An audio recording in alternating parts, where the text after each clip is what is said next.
Just past midnight on September the 26th, 1983, an alarm echoed around a secret bunker southwest of Moscow. Stanislav Petrov, the duty officer in charge, looked down at his monitor and saw the word launch in big red letters.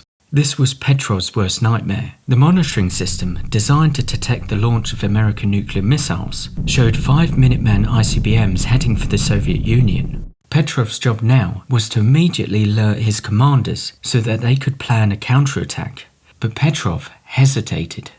Even though the monitoring system's algorithm was 100% certain of an impending missile strike, Petrov asked himself a really important question, one that this algorithm wasn't designed to consider. First, why just 5 missiles? A country seeking to start a nuclear war would have 5 more. Second, the ground-based radar installations which detected missiles showed no evidence of an attack. In the end, Petrov went with his gut and told his superiors that it was a false alarm. What wasn't realized at the time was that this algorithm had serious defects. Those missile launch signatures it was detecting were in fact sun rays being reflected off clouds.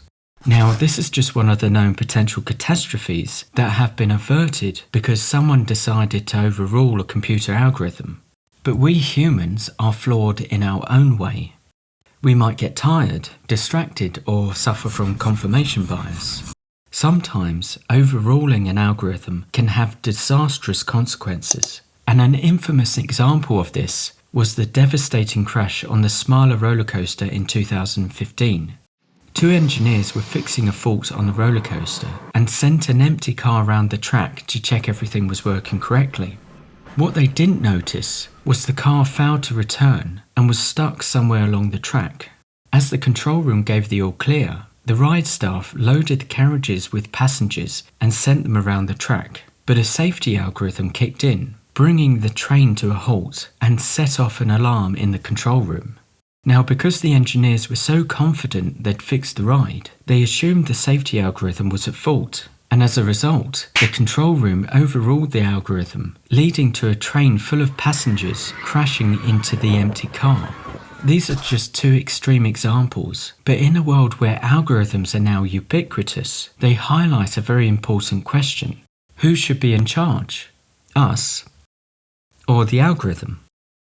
Hannah Fry's book, Hello World, has many examples illustrating the pros and cons of algorithms and our own limitations surrounding them. And she looks at how we can work with them in a way that maximizes their benefits while minimizing their harm. But eventually, machines may surpass human decision-making ability and make safer choices. Would this be the point to relinquish total control to the algorithm? Could we actually do that? Or will we always be the ones to have the last say, even though our choices could lead to more suffering as a result? Oh my God! Slowing the pictures shows the empty carriage at the front, but behind the one filled with people that crashed into it. Eyewitnesses described what happened. The carriages, they have 2 running at the same time. So one was at the top of the hill that had broken down, and there was one already halfway through the ride.